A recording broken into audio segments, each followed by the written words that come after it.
Hello! On se retrouve aujourd'hui pour parler PAL, donc autant vous dire qu'au mois de février, j'ai un peu abusé. Franchement, alors il y a eu une histoire un peu de j'ai eu une bonne occasion qui justifie genre 3 livres sur les 12 que j'ai achetés, mais sinon le reste ça a juste été un espèce de gros craquage. Je suis allée au pop-up store des éditions Bookmark. Et à la fois c'était sympa, mais à la fois ça a été une erreur monumentale pour ma palle parce que j'ai rajouté 1, 2, 3, 4 livres rien qu'en faisant ça. Je vous présente ça tout de suite. Du coup je vais commencer par cette petite occasion dont je vous ai parlé. Il s'est avéré que, donc moi j'achète vous savez la série Chestnut Spring en anglais et j'ai trouvé finalement le set de 5 livres, alors c'est un peu dommage parce que j'avais déjà le 1 et le 2, mais à un prix mais défiant toute concurrence. Et du coup en fait si vous voulez ça me coûtait moins cher d'acheter les 5 que d'acheter les 3 derniers un par un. Donc du coup je me suis dit bah c'est débile. Donc du coup j'ai racheté les 5 en entier. Donc voilà, il y a les 3 qui sont arrivés, les 3 derniers qui me manquaient qui sont arrivés dans ma palle. Celui-ci je l'ai déjà lu, hein, comme je vous l'ai déjà mentionné dans mon bilan. Et du coup il me reste maintenant Reckless and Hopeless, où là on va suivre un... Comment on dit? En fait, comment on dit un bull rider? Un monteur de taureau? Franchement, je serais curieuse de voir comment c'est traduit en français. Faudrait que je regarde. Et la sœur de la protagoniste, du coup, qui est dans le tome 1. Donc ça a l'air d'être assez cool. Et là, on suit un des frères qui est donc dans l'armée et la petite... la fille qui fait... Enfin, en gros, une fille qui fait partie d'une famille un peu détestée dans le village. Donc on va voir aussi, je crois qu'il y a une histoire de mariage forcé, un truc comme ça, ou de fake dating et tout, donc bon voilà. Bon, Chestnut Spring, moi c'est une série qu'on n'a plus besoin de me vendre, donc je savais pertinemment que j'allais lire la fin, donc ceci est arrivé. Ensuite, j'ai acheté aussi et lu direct, donc encore une fois, hein, genre là sur les 6 que je suis en train de vous montrer, j'en ai déjà lu 4, bon après tous les autres je les ai pas lus, donc on verra bien. J'ai acheté du coup les 3 derniers tomes de la série, Les Légendes de Tezmar, qui est vraiment un coup de cœur cette série, je suis trop contente.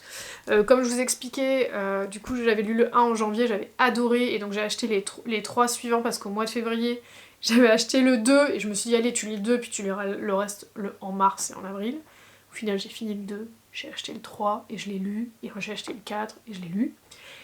Ce qui est plutôt bien, entre guillemets, moi qui avait l'envie de dire tu achètes un livre, tu t'essaies de le lire le plus rapidement possible, bah au moins, c'est fait. J'ai terminé la série Les Légendes de Tezmar, je l'ai commencé en janvier, j'ai terminé en février.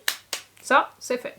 Et vraiment, je vous la conseille, c'était canon, mais je pense que j'ai largement assez parlé sur ce sujet dans ma vidéo sur mes lectures de février. Ensuite, je me suis procuré un livre, du coup d'occasion, donc je suis encore plus contente parce que jusqu'ici c'était le prix qui faisait que je m'étais pas lancée, parce qu'il fait quand même 19 € et c'est un livre bon, qui fait 375 pages, hein, entre guillemets, tout à fait standard, mais je sais pas, en fait c'était un livre où je sentais que c'est le genre de truc un peu consommation très rapide, c'est-à-dire je vais le lire, je vais le dévorer, puis après je suis pas sûre que ça me laisse un souvenir impérissable. Voilà pour la petite histoire. Et donc on va suivre dans cette histoire de Laura Thalassa une jeune femme qui s'appelle Sarah Byrne. Donc c'est une histoire où les 4 cavaliers de l'Apocalypse vont arriver sur Terre pour détruire l'humanité. Donc il me semble que ça fait partie du coup de l'histoire de l'Apocalypse dans la Bible, hein, si je me trompe pas.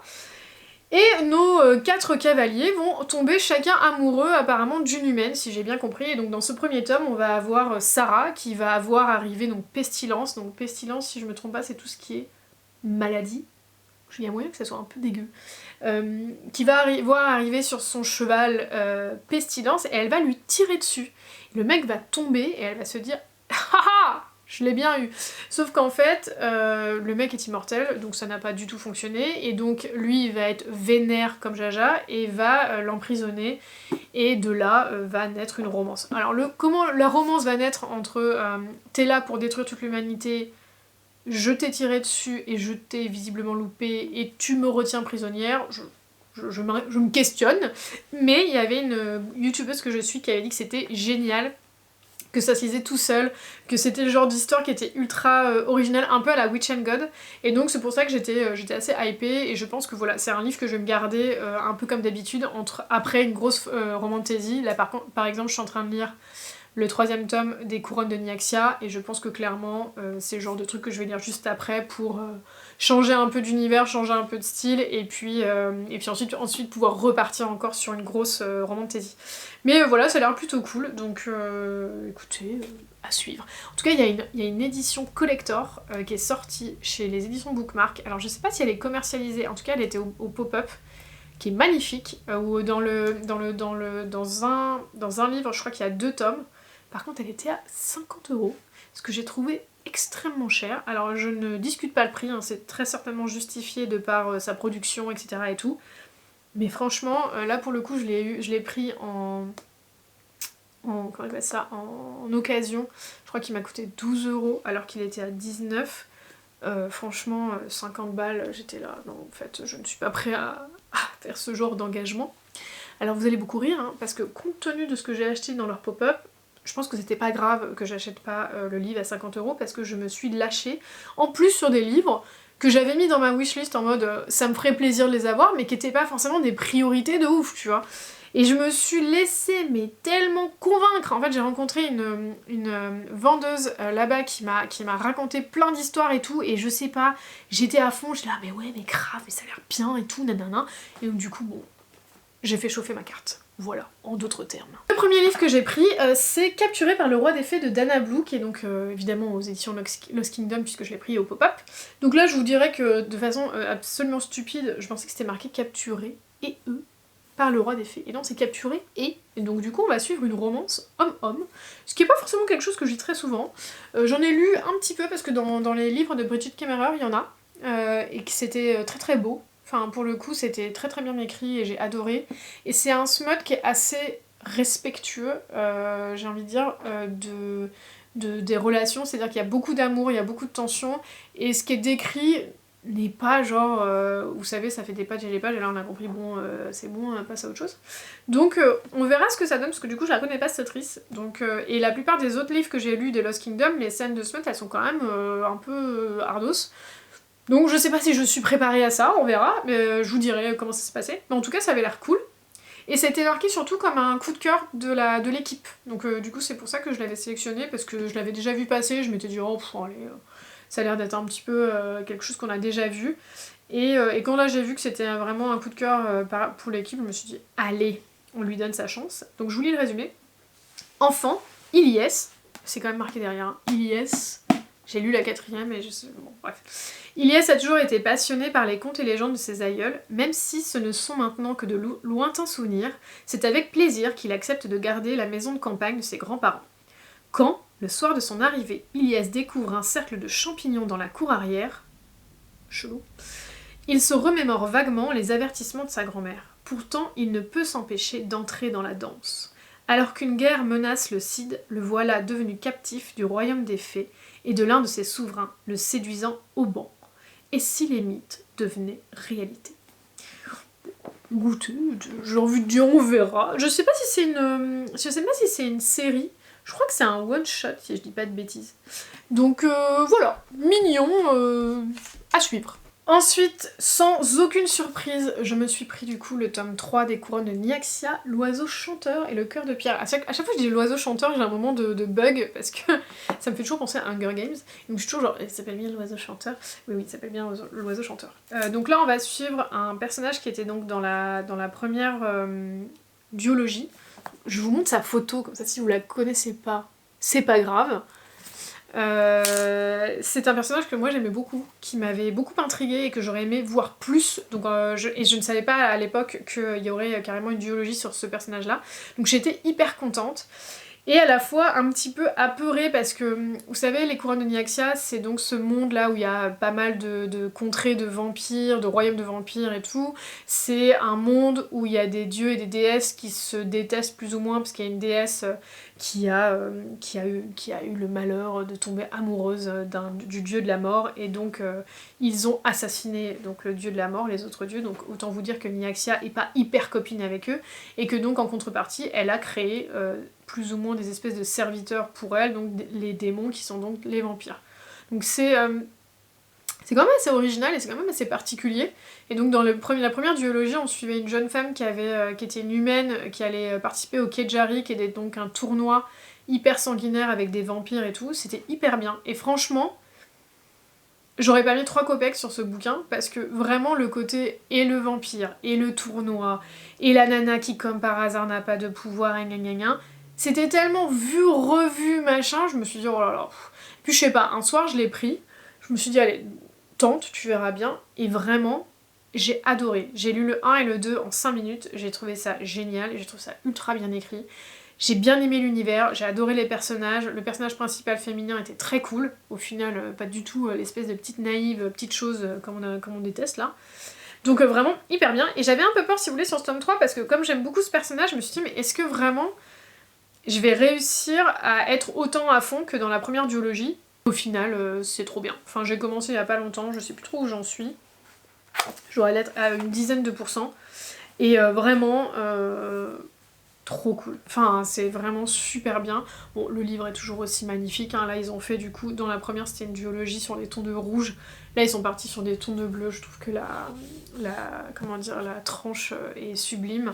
Ils ont encore mis des petites illustrations. Alors, je me souviens en plus, il y en a à l'intérieur. Il me semble qu'il y en avait... Ouais, il y en a.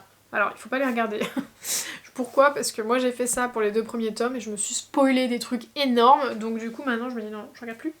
Je regarde plus à l'avance, j'attendrai de voir quand ça arrive au fur et à mesure de l'histoire. Mais pareil, hein, franchement, si vous avez pas lu encore Les Couronnes de Nyaxia, que vous aimez la romantasy, que vous avez aimé les trucs comme Akotar, etc., mais qu'attendez-vous? J'ai envie de dire, qu'attendez-vous? Et là on va passer sur les 2 livres que je pensais pas du tout acheter en février. D'ailleurs, pour être honnête, il y en a pas mal, hein, parce que Capturé par le roi des fées, je pensais pas du tout l'acheter. Pestilence, c'est vraiment parce que j'ai eu une occasion.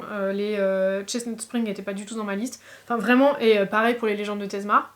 En vrai, je pense que sur les 1, 2, 3, 4, 5, 6, 7, 8, 9, 10, 11, 12... Sur les 12 livres que j'ai achetés, il n'y en avait que 2. Vraiment, je savais que j'allais acheter ce mois-ci. Voilà, j'ai pas du tout de problème d'achat compulsif, hein, on va se dire les choses. Donc voilà, donc dans les on va dire les livres qui ont été directement pas influencés par cette incroyable vendeuse que j'ai eue chez Bookmark, le premier c'est Le Chant de la Reine Corbeau de Isabelle Lozac, donc c'est un tome 1 dans la série qui s'appelle La Guerre des Ombres. Alors celui-ci, c'est plus ou moins elle, mais c'est aussi parce que je l'ai vu passer sur une chaîne et que c'est vrai que la nana disait que c'était hyper bien et que pour autant elle s'attendait pas à grand chose en le lisant. Et c'est un peu l'effet que ce livre m'a fait, c'est-à-dire que de base, je pense que c'est pas forcément un livre vers lequel je me serais tournée parce que ça a l'air sympa, mais voilà, pas forcément genre waouh, j'ai trop envie de le lire et tout. Mais je suis quand même contente de l'avoir pris. Parce que, en relisant là le synopsis, il y a un côté, je pense, un peu terre glacée et tout, qui me plaît bien, qui me fait un peu penser à Spinning Silver de Naomi Novich, qui est donc un livre que j'avais adoré. Et bizarrement, me demandez pas pourquoi, j'aime bien l'été lire des trucs qui se passent dans le grand froid. Donc je pense que je vais me le garder pour cet été. C'est ce que j'avais fait il y a quelques années avec Spinning Silver, que j'avais lu en plein été en audio, que j'avais adoré, et c'est drôle, c'est des livres que pour autant je me garde toujours chaque année à lire en hiver, et en plein été je craque, j'ai envie de lire des trucs genre dans la neige, etc. Et là, il y a cette ambiance là, alors on verra si c'est bien le cas. Moi je trouve qu'on dirait un peu là, en tout cas qu'on dirait de la neige, et en plus de ça, la nana s'appelle Vassilia. On est d'accord que Vassilia ça sonne un peu genre steppe russe, non? Je vous lis l'histoire, hein, c'est quand même ce qui vous intéresse. Donc, les Cérestiels, famille royale d'émérite, ont été sauvagement assassinés. Seule survivante, Vassilia, doit monter sur le trône qui ne lui a jamais été destiné. Elle est prête à tout pour retrouver les coupables et se venger, mais devenir reine implique de se marier. Ne sachant en qui avoir confiance, elle jette son dévolu sur Adrien Sandrecoeur, un noble érudit qu'elle pense faible et manipulable. Obligé d'abandonner ses rêves pour une couronne dont il ne veut pas, il l'épouse, la haine au cœur. Mais la cour des mérites est un endroit dangereux, et face aux intrigues et aux secrets, ils pourraient bien trouver l'un chez l'autre un allié inespéré. Surtout au cœur de l'hiver, alors que de très vieux chants réapparaissent, que d'antiques monstres s'éveillent, et que les erreurs de leurs ancêtres reviennent les hanter. À quoi seriez-vous prêts pour garder le pouvoir ? Alors ça c'est un peu dommage, moi je trouve. À chaque fois, vous savez, quand il y a une petite ligne de fin, du genre « À quoi seriez-vous prêts pour garder... » C'est vraiment pas nécessaire en vrai. Franchement, déjà l'histoire avait l'air vraiment cool. Je sais pas pourquoi à chaque fois ils nous font des phrases un peu épiques, là, bon bref, peu importe. Mais ça a l'air cool. Alors moi ce qui m'a convaincue aussi c'est l'autrice, parce qu'en fait quand la personne me l'a vendu, elle m'a dit Isabelle Lozac à l'origine elle écrit des contes, donc pour adultes. Et donc elle a une plume apparemment qui a vraiment cette empreinte-là, très conte, très lyrique. Et elle m'a dit, ça peut déstabiliser, mais vous verrez, c'est très beau. Et je pense que c'est ça qui m'a vraiment aussi convaincue, parce que Spinning Silver, ça avait cette touche-là aussi. Naomi Novich, elle écrit d'une façon... D'ailleurs, son livre le plus connu, c'était avant Uprooted, Déraciné, qui est donc une réécriture de La Belle et la Bête, qui est une réécriture absolument incroyable. Et du coup, c'est vrai que dans Spinning Silver, il y avait ce côté conte glacé, en fait, conte du grand froid. Et donc je suis assez contente de retrouver ça avec ce livre-là. Je suis assez curieuse. Donc là, il commence à faire beau. Bientôt, il fera chaud, donc il va y passer. Et le deuxième livre, là pour le coup, je pensais pas le prendre parce qu'honnêtement, c'est un livre qui me faisait à la fois envie et à la fois pas tellement. Et en fait, elle me l'a tellement bien vendu. Elle m'a dit que c'était le coup de cœur de toute l'équipe. Que tous ceux qui l'avaient lu dans leur team avaient adoré. Et donc je me suis dit, bon, je vais lui donner une chance. Et encore une fois, on est encore dans un conte un peu slave, un peu... oui, j'ai envie de dire slave, je pense que c'est le bon mot. Je sais pas trop. C'est assez spécial. On va parler de tsars, on va parler de monstres qui ont des noms un peu particuliers et tout, donc il faudra que je lise un petit peu ce qu'ils disent sur l'autrice. Parce que à mon avis, l'autrice doit être d'une origine particulière pour être... Ou alors elle a fait des recherches dans une culture qui lui est propre. Mais ça avait l'air très chouette. Donc là, franchement, ça s'appelle du coup, La sorcière sans ombre. C'est de Genoveva Dimova. Je vous lis l'histoire parce que franchement c'est pas possible pour moi de vous faire un résumé. En tant que sorcière dans la ville fortifiée de Tchernograd, Kosara a l'habitude de dompter les roussalkas, de combattre les kikimoras et de concocter des répulsifs à lycanthropes. Mais il y a un ennemi qu'elle ne peut vaincre, son ex, le Zmei, le tsar des monstres. Et après l'avoir défié une fois de trop, elle devient sa proie. Alors quand une trahison impensable la pousse à troquer son ombre, source de son pouvoir, contre un passage dans la ville voisine, elle croit échapper à ses griffes. Mais derrière le mur, là où les monstres ne peuvent pas la suivre, elle est foudroyée par la maladie mortelle frappant les sorcières sans ombre, et le seul remède consiste à récupérer la sienne. Contrainte à un accord précaire avec un détective d'une intégrité suspecte, elle plonge dans une enquête où chaque indice est un piège, chaque allié potentiel un ennemi, et elle se voit forcée de retourner à Tchernograd. Dans une ville où chacun ne pense qu'à sa propre survie et où chaque choix peut être fatal, Kosara doit naviguer entre mensonges et trahison. Et ce que m'avait dit la personne en fait, elle m'avait dit que donc c'était un méga slow burn, donc c'est une romantasy certes, mais vraiment sur le côté fantasy. Donc ça peut être intéressant si par exemple vous aimez pas le smut, si vous aimez pas les romantasy qui sont très portées sur la romance, ça peut vous plaire. Elle avait dit c'est très slow burn mais c'est hyper bien écrit, et elle disait ce qui est hyper intéressant c'est l'univers parce que il est très très bien dressé et qu'en plus de ça toute l'intrigue se passe autour d'une enquête qui fait que c'est hyper rythmé.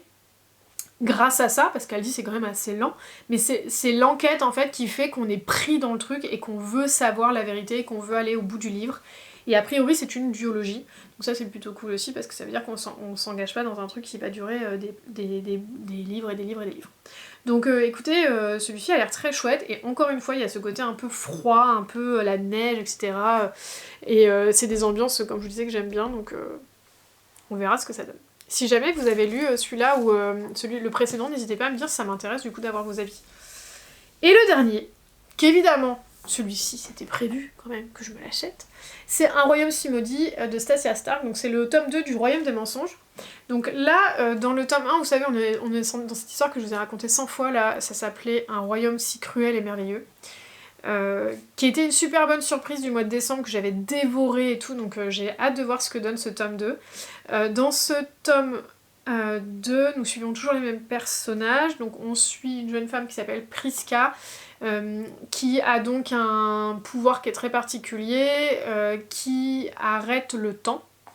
Donc c'est assez intéressant, sauf qu'en fait c'est un pouvoir qu'elle ne devrait pas posséder parce qu'elle vit dans un monde où quand les enfants sont bébés, on leur retire leur pouvoir. Et on leur redonne mais que à 25 ans je crois. Ou à 21 ans, je sais plus. À 25 ans je crois. Et donc sauf que elle en fait elle a toujours son pouvoir. Et ça c'est considéré comme le royaume, comme une trahison ultime, et donc du coup si on découvre que vous avez toujours votre pouvoir pendant leur espèce là de cérémonie bizarre, et ben en fait on vous capture et on vous brûle sur un bûcher. Franchement, raconter comme ça, je me dis c'est quand même vraiment sordide. Et on va suivre du coup Priska qui va se faire remarquer alors qu'elle va utiliser son pouvoir pourtant pour une très très bonne cause. Et donc va devoir fuir son village, sa famille, etc. pour se cacher. Et sur le chemin, elle va faire la rencontre de Lauriane, qui est donc un mercenaire qui ne la porte pas franchement dans son cœur, mais qui pense que son pouvoir est intéressant et qui va donc conclure un pacte avec elle. Et par la suite, elle va se retrouver aussi à infiltrer le château du royaume pour sauver une de ses amies qui va finir sur le bûcher. Donc c'est un livre, comme je vous avais dit, en tome 1, où il se passe 10 milliards de trucs, quoi. Et je suis trop curieuse de voir ce qui va se passer dans le tome 2. Parce que ce qui me fait peur, c'est que ça tombe comme un soufflet. Parce que le 1, il se passait tellement de choses, il y avait aussi toute l'histoire de la romance qui se mettait en place et tout. À la fin du 1, méga révélation, et là j'avoue, je crois qu'avec le recul, je suis pas sûre que je l'avais vu venir celle-là. J'avais vu venir certains des trucs, mais là c'était quand même genre ah ouais c'est chaud. Et donc j'ai hâte de voir ce que ça va donner. Mais comme je vous dis, ma petite peur c'est voilà, c'est est-ce que tu vas réussir à me replonger dans la romance comme il faut? Est-ce que je vais toujours être à fond en gros, ou est-ce que je vais arriver et me dire bon ok ça devient une romantésie un petit peu standard et on se fait un peu chier. C'est ça qui me fait peur. Après il y a une grosse alternance de points de vue, donc je pense que ça peut quand même être assez rythmé. Vraiment c'est à suivre. Après le livre est très chouette. Je suis un peu déçue de ce qu'ils ont fait sur la tranche parce qu'ils ont fait un motif alors qu'ils avaient fait une espèce d'illustration hyper mystique et hyper intéressante sur le tome 1 et là ils ont fait un truc un peu standard donc je suis un peu déçue. Par contre le livre dessous est toujours aussi beau et là encore une fois on a une magnifique avec les reflets, je sais pas si vous allez voir grand chose, encore une magnifique illustration là en dorure. C'est canon, et puis il y a toujours aussi l'illustration en fait qui est dans la jaquette. Donc c'est quand même un objet livre je trouve, pour le coup. Ce qui est drôle parce que c'est pas non plus, je pense, la série de l'année et tout, mais je trouve que Corrigan, là pour le coup ils ont fait un effort. Parce que le livre est cher, hein, il fait 27,90, donc c'est quand même roche. Mais entre parfois un 24,90, parce que je vois chez... c'est Chatterley, les éditions Chatterley pour Bonded by Thorn avaient fait un livre, j'étais allée le voir en librairie.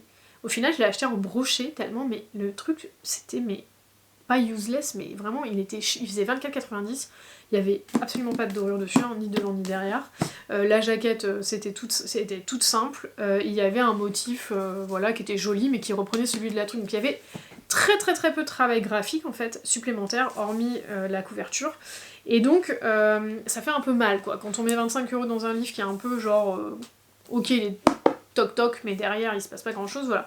Là, je trouve que quand même, il y a un vrai effort de travail graphique. Après, bon, je trouve pas la couverture absolument incroyable. Après, il y a quand même une ou deux illustrations dedans. En tout cas, en première page, on a nos deux héros. Bon, après, c'est des illustrations. Moi, c'est pas trop ma came, ces illustrations-là, je vous avoue. Dès que tu commences à faire les personnages, je trouve que ça fait toujours un peu... ça fait pas cheap, mais ça fait genre... Je sais pas, je suis pas transcendée. Voilà pour les achats du coup du mois de février, donc n'hésitez pas à me dire si vous aussi vous avez complètement craqué comme jamais, ou pas. Ça me fera plaisir de voir un peu sur quels livres vous ont fait envie. Moi je sais qu'il y a encore des livres qui sont dans ma palle, enfin dans ma wishlist pardon, notamment il y a... Ah mince, le livre sur l'Égypte, What the River Knows, qui est toujours dans ma wishlist, donc on verra si en mars je craque, même si clairement je ne devrais pas. Et puis voilà, donc je suis quand même assez contente parce que sur les livres que j'ai achetés, j'en ai acheté pas mal, mais il y en a déjà pas mal qui sont lus, donc ça c'est plutôt cool. Et ce mois-ci j'en sors encore minimum 2 ou 3 de tout cet achat-là de février, donc ça c'est plutôt une bonne nouvelle. En tout cas, je pense que vous verrez arriver de plus en plus de romances, parce que là, en termes de romantésie et de fantaisie, j'ai quand même pas mal de stock de livres que je dois lire, donc je pense qu'il faut que je me calme un peu à ce niveau-là. Donc voilà, c'était pour les petites réflexions. Ah oui, je vous ai pas dit aussi, pardon, je vous dis ça juste avant et puis après j'arrête, je s'abandonne. Mais en fait, ce qui était cool aussi aux éditions Bookmark, c'est qu'ils faisaient des couvertures alternatives. Donc moi j'ai pris Le Chant des Marqués, parce que je la trouvais hyper belle. Je sais pas si vous la verrez bien. Je la trouvais très belle pour le coup. Donc en fait ce sont les couvertures des brochets, d'après ce que j'ai compris, qu'ils proposent du coup en jaquette pour les relier. Donc c'est quand même très drôle parce que j'en ai marqué, je n'ai pas encore acheté le bouquin, que j'ai déjà acheté la jaquette parce que je savais qu'il allait finir par rejoindre ma bibliothèque. Donc j'ai pris celle de la Sorcière des Ombres parce que je trouvais que c'était assez joli. ce qu'ils avaient proposé du coup en... Voilà, juste pour vous faire un comparatif, ça c'est ce qu'on a en relié, qui est assez sympa mais assez dark. Et ça, il y a un côté plus, je sais pas, un peu oxfordien, hein, ça me plaisait pas mal, j'ai bien aimé. Donc, qui va peut-être être plus en adéquation avec l'histoire. Et enfin pour, je sais pas quoi, de la Reine Corbeau, il y avait ça, du coup, qui était proposé, qui était assez joli aussi. Comme vous pouvez le voir, versus du coup sur la version qu'il a brochée, c'était ça. Donc avec les deux personnages. Donc là pour le coup je trouvais que l'illustration elle était sympa, j'aimais bien les argents là, à chaud qui sont très beaux, et puis on a quand même la même illustration de l'autre côté, donc on n'y perd pas au change. Donc voilà, j'ai trouvé que c'était plutôt pas mal, c'était vendu 3€, donc c'était pas trop méchant.